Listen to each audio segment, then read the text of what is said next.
BC కులగణన survey జరిగిన తర్వాత అంత సద్దుమణుగుతుంది, ఎవరి వాటా వాళ్ళకు వస్తుంది అనుకున్నారు. కానీ సీన్ రివర్స్ అయింది. బీసీ కులగణన తర్వాత ఒక కులాన్ని పెంచడం, మరో కులాన్ని తగ్గించడంతో రాష్ట్ర రాజకీయాల్లో చాలా వరకు మార్పులు చోటు చేసుకున్నాయి.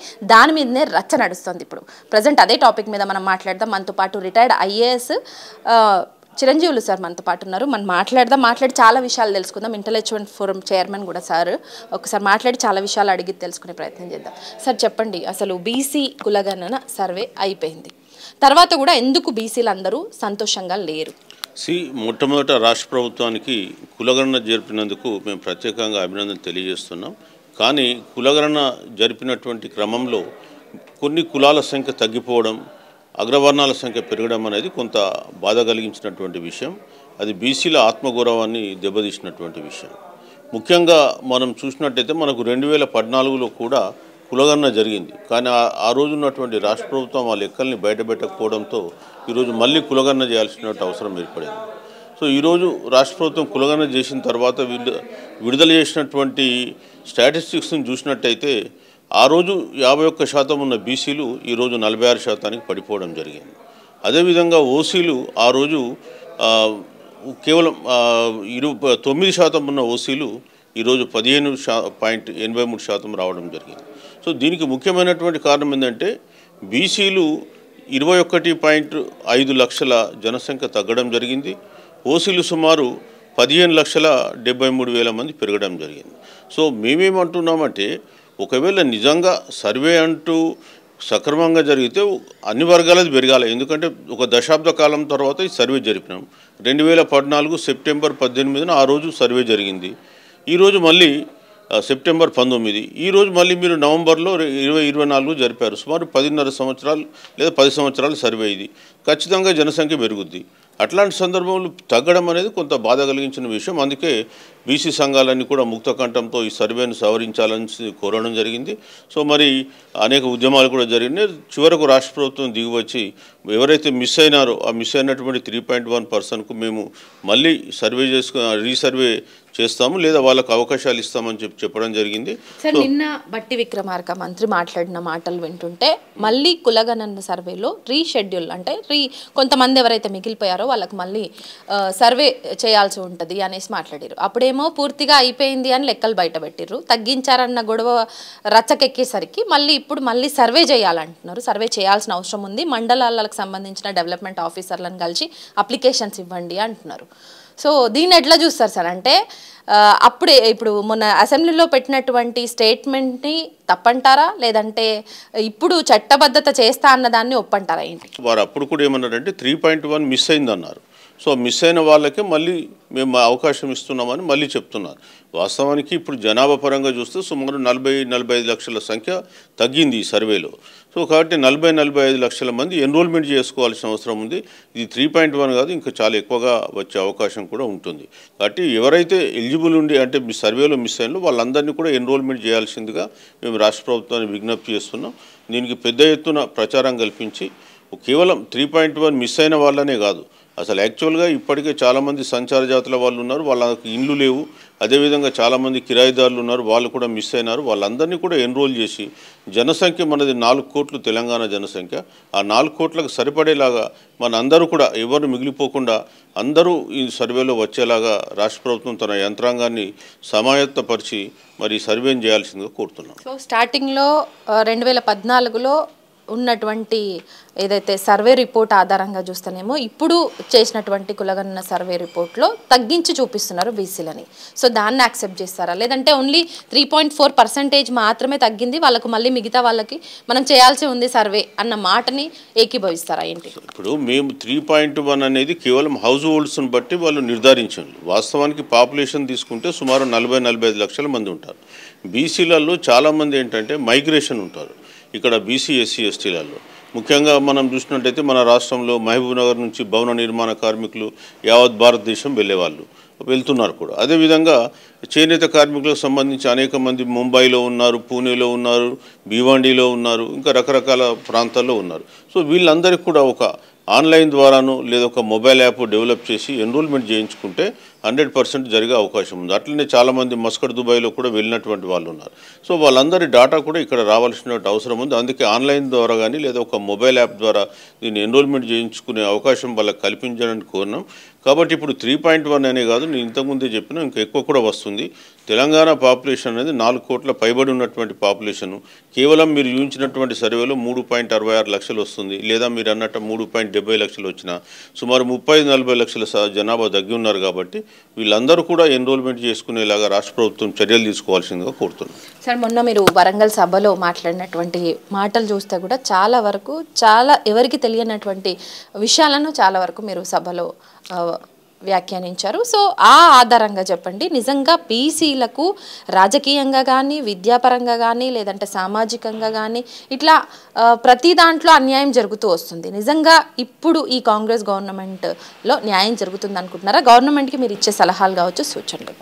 ఇప్పుడు స్వాతంత్రం వచ్చినప్పటి నుంచి పాలించినటువంటి అన్ని పార్టీలు ఏదో విధంగా కూడా బీసీలకు అన్యాయం చేసినటువంటివి. అయితే ఈరోజు కేంద్రంలో కాంగ్రెస్ పార్టీకి సంబంధించినటువంటి రాహుల్ గాంధీ గారు సామాజిక న్యాయం అనే అంశాన్ని వారు ప్రముఖంగా ప్రస్తావిస్తున్నారు. అదేవిధంగా కులగణన అనే అంశాన్ని మొన్న జరిగిన లోక్సభ ఎన్నికల్లో ఒక జాతీయ ఎజెండాగా మార్చినారు. కాబట్టి ఈరోజు అన్ని పార్టీలు కూడా కులగణన, సామాజిక న్యాయం, ఈ రిజర్వేషన్లపై 50% క్యాప్ ఎత్తివేయడం ఇవన్నీ కూడా మాట్లాడుతూ ఉన్నాయి. సో మరి మేమేమంటున్నామంటే ఇవాళ రాహుల్ గాంధీ గారు ఆ నినాదం ఎత్తుకున్నారు. కాబట్టి ఖచ్చితంగా రాహుల్ గాంధీ గారు రేపు రాబోయే కాలంలో వాళ్ళ అధికారంలోకి వస్తే నెరవేరుస్తారని అనుకుంటున్నాం.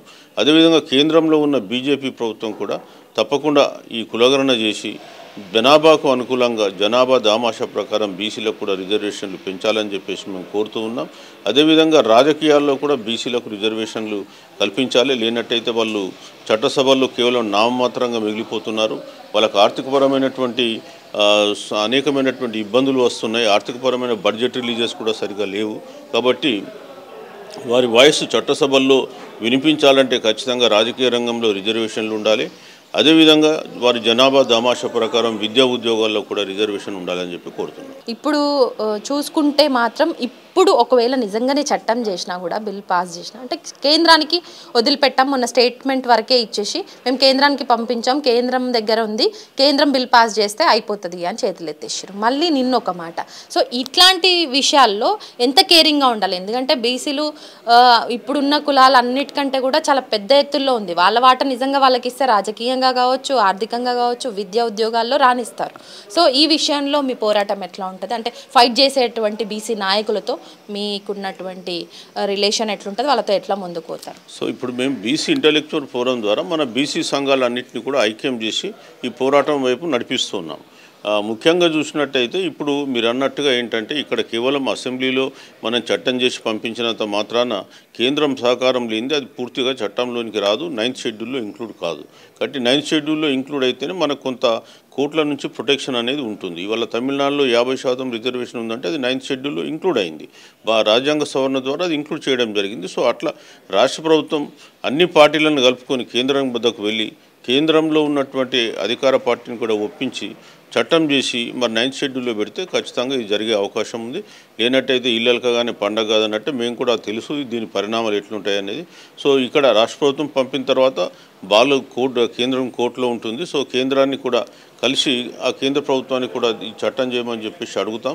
బీసీ సంఘాలు కూడా అటువైపు కూడా ఆలోచిస్తే తప్పకుండా రాబోయే కాలంలో హైదరాబాద్ నుంచి ఢిల్లీ కేంద్రంగా పనిచేయాల్సి వస్తుంది.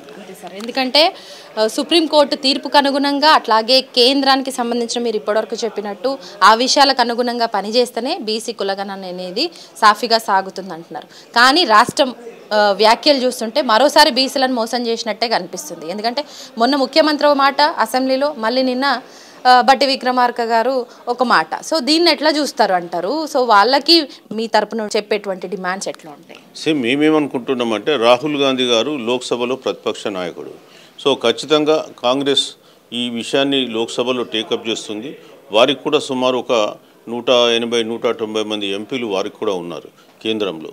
సో కాబట్టి కేంద్రంలో కొన్ని కలిసి వచ్చే పార్టీలను కూడా మనం కలుపుకుంటే బీజేపీ ప్రభుత్వం కూడా వారు కూడా ఒప్పుకుంటే 100% జరుగుతుంది. సో మేము లెట్ us hope బీజేపీ వారు కూడా ఒప్పుకొని మరి చట్టాన్ని చేస్తారని చెప్పి ఆశిస్తున్నాం.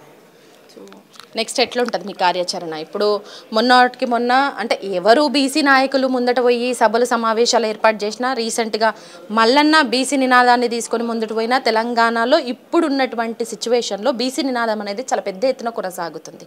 ఇలాంటి టైంలో ఏ నాయకులు అంటే ఎవరు చేసినా కూడా మీ వంతు సహాయ సహకారంగా ఆ సభలకు సమావేశాలకు హాజరవుతున్నారు. సో ఫ్యూచర్లో ఎట్లా ఉంటుంది సార్ మీకు?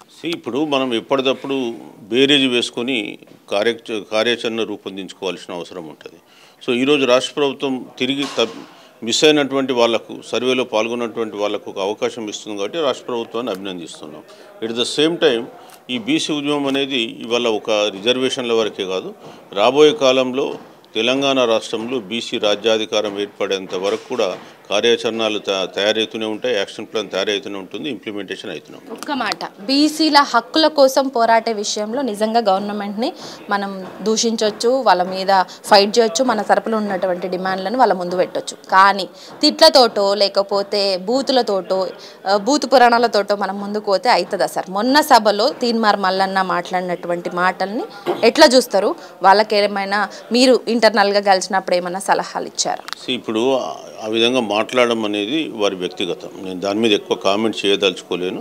కలిసినప్పుడు తప్పకుండా మేము కొన్ని సలహాలు సూచనలు ఇస్తున్నాం. కొన్ని సందర్భాల్లో ఫ్లోలో కొన్ని మిస్ అయితే ఉండొచ్చు, బట్ అది ఏం చెప్పినా అది వారి వ్యక్తిగతం, మేము దాన్ని సమర్థించాల్సిన అవసరం లేదు, అది సమర్థించమని కూడా చెప్తాం. సో ఇప్పుడు హాజరవుతున్నటువంటి మీటింగ్లో ఎలాంటి విషయాలు చర్చకు వస్తున్నాయి? సో ఎట్లా మీరు ఇప్పుడు కమ్యూనికేట్ చేసుకొని బీసీ కుల నాయకులతో కమ్యూనికేట్ చేసుకొని ఎట్లా ముందుకు పోవాలని? ఇప్పుడు కేవలం మేము లోకల్ బాడీ రిజర్వేషన్ అదేవిధంగా కులగణన గురించే మాట్లాడుతున్నాం. ఇంకా నెక్స్ట్ ఇమ్మీడియట్గా మేము ఏంటంటే ఇప్పుడు బడ్జెట్ సమావేశాలు రాబోతున్నాయి, బీసీలకు సంబంధించినటువంటి సబ్ ప్లాన్ ఒకటి తయారు చేసి ఇంప్లిమెంట్ చేయాలని రాష్ట్ర ప్రభుత్వాన్ని కోరుతున్నాం. ముఖ్యంగా బీసీలకు సంబంధించి గత 10 సంవత్సరాలుగా ఆర్థిక రంగంలో తీవ్రమైనటువంటి అన్యాయం జరిగింది. అసలు ఆర్థికాభివృద్ధి కొరకు కేటాయించినటువంటి నిధులలో 10% కూడా వీళ్ళు ఖర్చు చేయలే. మీకు సింపుల్గా ఉదాహరణ చెప్తాను. ఎంబీసీ కార్పొరేషన్ అని 2017లో ఏర్పాటు చేశారు. ఈ 2015 నుంచి 2024 వరకు 3,850 కోట్లు అలొకేషన్ చేసి ఖర్చు పెట్టింది కేవలం 19 కోట్లు. సో ఇది బీసీల మీద ఉన్నటువంటి ప్రభుత్వాల ప్రేమ. అందుకే మేము కూడా ఈ బీసీ సప్లాన్ను ఇంప్లిమెంట్ చేయాలని చెప్పి కోరుతున్నాం. కాంగ్రెస్ ప్రభుత్వం కూడా కామారెడ్డి డిక్లరేషన్లో బీసీల కొరకు సప్లాన్ చేసి ప్రతి సంవత్సరం 20,000 కోట్లు ఖర్చు పెడతామని చెప్పారు. సో ఆ దిశగా కాంగ్రెస్ ప్రభుత్వాన్ని కూడా అడుగుతాం.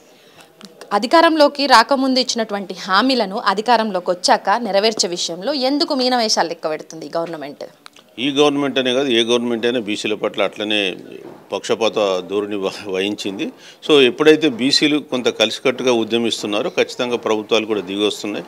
ఈరోజు కులగణన కావచ్చు, అదేవిధంగా మళ్ళీ ఈ తప్పిపోయిన అంటే మిస్ అయినటువంటి వాళ్ళకు మళ్ళీ కులగణన చేయడం అనేటువంటిది కానీ 42% చట్టసభల్లో రిజర్వేషన్ అనేది కూడా ఈ బీసీ పోరాటాల ఫలితంగా సాధించుకున్నటువంటి అంశం. సో ఖచ్చితంగా రాబోయే కాలంలో బీసీ సంఘాలు మరింత యునైట్ అవుతాయి. ఈరోజు రాష్ట్రంలో కూడా బీసీ నాదం అనేది చాలా పెద్ద ఎత్తున ముందుకు వెళ్తూ ఉంది. ఖచ్చితంగా రాబోయే కాలంలో ఇంకా పెద్ద ఎత్తున బీసీ ఉద్యమాలు వస్తాయి. ఎందుకంటే తెలంగాణ అంటేనే ఒక ఉద్యమాల గడ్డ, అనేక ఉద్యమాలు ఇక్కడ జరిగినాయి. 1940స్లో చూసినట్టయితే సాయుధ తెలంగాణ పోరాటం చూసాం.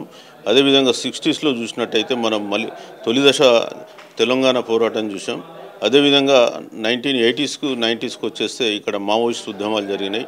అదేవిధంగా 2000 తర్వాత మళ్ళీ దశ తెలంగాణ పోరాటం జరిగింది. సో ఈ విధంగా అనేక ఉద్యమాల గడ్డ ఇది. సో ఈరోజు బీసీలు ఈ గత 80 సంవత్సరాలుగా ఈ రాష్ట్రంలో అణగదొక్కబడ్డారు కాబట్టి ఖచ్చితంగా బీసీలు ఇప్పుడు చైతన్యవంతులై రాబోయే కాలంలో తమ హక్కుల కొరకు, తమ రాజ్యాధికారంలో తమ వాటా కొరకు పోరాడతారని చెప్పి తెలియజేస్తారు. ఒకప్పుడు మామూలుగా బీసీలు ఓట్ల విషయంలో ఇచ్చినటువంటి కొద్దిపాటి నాయకుల విషయంలో కూడా సో ఓట్లు వేయడానికి వెళ్ళినప్పుడు కొంత ఇన్సెక్యూర్ ఫీల్ అయ్యేవాళ్ళు, మనోడు గెలుస్తాడో లేదో అనేసి మళ్ళీ అగ్రకులాకెళ్ళకే ఓటేసేవాళ్ళు. కానీ ఇప్పుడు బీసీల్లో చాలా వరకు అవగాహన పెరిగింది.